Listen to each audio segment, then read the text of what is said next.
Hello everyone, magandang oras sa ating lahat. Welcome to my videos. Maraming salamat sa panonood at lalo na sa mga nag-subscribe. Thank you guys, at kung bago ka pa lang dito sa aking videos, huwag kalimutan mag-like, comment, share, and subscribe para updated ka sa aking mga bagong upload ng mga videos na mayroong magandang kasaysayan at halaga tungkol sa ating mga barya. Guys, ito yung Tubat Rama Datin. First portrait ito guys. Mayroong taon na 2018. Ito yung coins natin guys nang galing ng Thailand. So tapusin lang natin ang kanyang features guys, dahil maganda rin na malaman din natin ang tungkol dito sa baryang ito guys, dahil napakataas ang bintahan nito sa ating mga siling online tulad ng EB at saka sa Carousel. So ito yung kanyang features guys. Ang issuer Thailand, King Fra Bahira Clau Rama Datin Bahira Longkorn, 2016 ang kanyang date. Meron type siya na standard circulation coin. At yung year naman ay 2561, 2563, 2018 hanggang 2020. Kalendar naman ito ay Thai kalendar. Value naman ay 2 baht. Sa Pilipinas guys ay nagkakahalaga ito ng 3 pesos and 25 centavos. Ang currency naman ito ay baht. Mayroong date na 1897.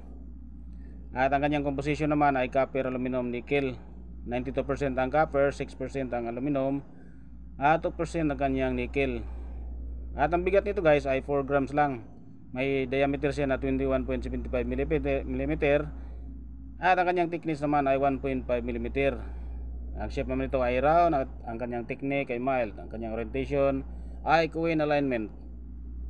May number siya na A number 138315. At reference number naman ay Y number 575. At ito yung ating overs guys. Ang bass facing left, meron script na Latin, at ang kanyang lettering naman Thailand words. At ang kanyang translation ay Maha Bahira Longkorn Rama Tin. At ito yung ating reverse guys, ang kanyang likuran.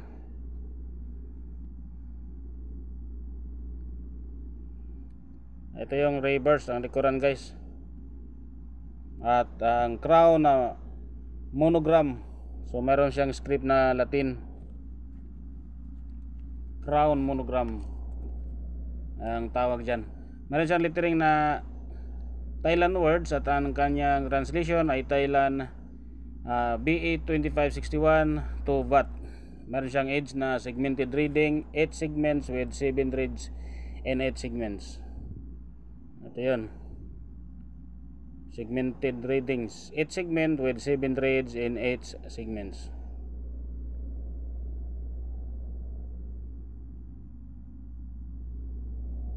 So ang ating 2561 guys, meron siyang 92%. Yun yung 2018 guys. Ito yung 2018. At meron siyang example na 449,724,000 ka piraso. So napakarami. 19 pesos ang extra fine, 25 pesos ang about uncirculated, at 31 pesos ang kanyang uncirculated sa 2018 na ito guys, ating barya. Meron ding 2019 2562, 12%, 69 million naman, 700 pieces kanyang example. 14 pesos naman ang kanyang extra fine, 21 pesos ang about uncirculated, at 28 pesos ang kanyang uncirculated. So meron tayong 2020 guys na 1.9% sa 205 million example at walang price. Galing sa ating source of information sa enomista.com. So ang nakagandahan dito guys, dahil meron ditong record ng ating auction, ang ating tubat na mayroong tao na 1863, Y12 galing sa ating PCGS MS63 noong April 7, 2015 ay nakabinta ng 35,858 US dollar. So napakataas guys ang ating record nito sa ating tubat na